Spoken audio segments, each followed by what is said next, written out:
No ano de 2010, o consagradíssimo diretor de cinema Christopher Nolan nos deu um grande presente. Trata-se do filme Inception, ou, traduzido para o português, A Origem. Filme estrelado por grandes atores, como, por exemplo, o próprio Leonardo DiCaprio. Né? Nesse filme a gente vê que o protagonista ele induz uma pessoa ao sono e, uma vez no sono, ele entra no sonho dessa pessoa, trabalhando as memórias dessa pessoa para fazer com que ele mude de opinião sobre determinado assunto que ele quer que ele mude. Provavelmente esse ator não tinha a intenção de nos mostrar essa realidade espiritual. Mas é exatamente assim que o inimigo age em nós. O inimigo não consegue entrar na nossa alma. Se nós não deixarmos, nem Jesus entra na nossa alma. Então, ele começa a induzir pensamentos, memórias em nós, para fazer com que nós mudemos, né? O nosso coração mude e nos leve a pecar. É assim que o inimigo age. E nem percebemos muitas vezes. E nessa passagem que nós vamos meditar hoje, que está no livro de Marcos, capítulo 7, versículos 14 e seguinte, nós vamos ver exatamente isso. Por quê? Os fariseus, eles cuidavam muito da parte estética, a ética. Né? Tudo tinha um rigorismo muito grande. Só que Jesus via que no interior do coração deles nada mudava. Nada daquele esforço externo que eles faziam mudava o seu interior. Então Jesus vai dizer que não é o alimento que torna a pessoa impura, não, porque o alimento ele entra no corpo e do corpo vai ser digerido, vai ser transformado em vitaminas, sais minerais, ali no sangue vai fluir e o resto segue o curso normal. Jesus nos fala, né, do perigo que acontece justamente no nosso coração, porque é no nosso coração que é gestado todo o pecado. Entenda que todo o pecado, para chegar nas vias de fato, ele já se tornou pecado no nosso coração, na nossa alma. Ali ele é gestado.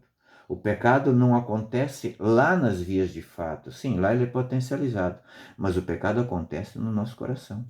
Quando nós começamos a permitir que o inimigo, né, coloque aquelas ideias pecaminosas em nós e a gente começa a trabalhar aquilo ali já é o pecado. Não lembro agora o salmo que diz assim, feliz o homem que joga, arremessa contra a rocha os filhos da Babilônia recém-nascido.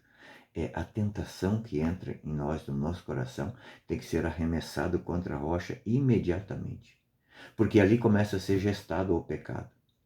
Porque em todo o pecado existe uma raiz diabólica, todo o pecado. Porque no pecado existe uma idolatria. Eu me coloco acima de Deus. Eu me coloco como Deus. Existe uma idolatria. O pecado, na verdade, ele é uma desordem daquela ordem que Deus criou. Santo Tomás de Aquino vai nos explicar, por exemplo, o mal que faz a concupiscência do pecado. E ele fala uma coisa interessante na sua doutrina. Ele fala que a concupiscência do pecado não é aquela força que nos leva a pecar, mas é uma força que nos leva a ter um prazer desordenado. Buscar um prazer desordenado.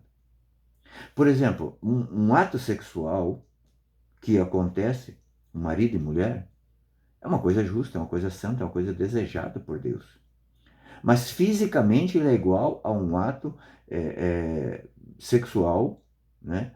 Pecaminoso, fisicamente é igual. Mas o pecado está no coração. Porque primeiro esse ato sexual foi desejado no coração, foi gestado ali, ali foi calculado todos os prós e os contras, e aí essa pessoa decidiu, não, mas eu quero isso. Entende como que o inimigo age em nós? É no nosso coração que ele vai agir. É do nosso coração que vão vir as malícias, as paixões, os maus pensamentos, né? É no nosso coração que o inimigo age. Naquele filme, o protagonista conseguia, através do sono, entrar no sonho da pessoa. Nós vivemos hoje uma espécie de uma letargia. Parece que nós estamos vivendo no automático, né? Como naquele filme Matrix. Estamos vivendo nesse automático e nem prestamos atenção às coisas. E é exatamente isso que o inimigo quer. O inimigo quer que nós não reflitamos sobre os mandamentos, sobre as leis de Deus, que nós não busquemos a santidade, que nós vivamos como gado, por exemplo, que levanta de manhã, está preocupado em trabalhar, em trazer o sustento para casa, né? Ter ali uma vida, de certa forma, digna, uma vida social, mas não passa disso. É aí que mora o grande perigo. É aí que nós temos que entender a importância de nós meditarmos sobre aquilo que Deus quer de nós. Nós meditarmos a palavra de Deus, de nós mantermos o nosso coração a pureza. Mas no mundo sexualizado como está hoje, é preciso um esforço hercúleo, sim. Nós precisamos fazer um caminho de volta. Como que se faz o caminho de volta? Tudo aquilo que nos leva ao pecado, nós temos que agora transformá-lo em caminho para o céu. Entende?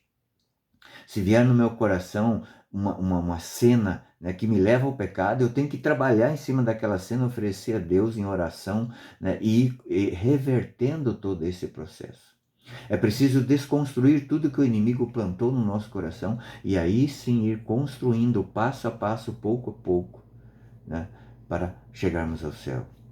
É bem provável que quando você morrer, você não vai estar apto para ir para o céu. Mas é necessário que Jesus te encontre no caminho do céu. O resto ele vai completar. Deus te abençoe. Vigie.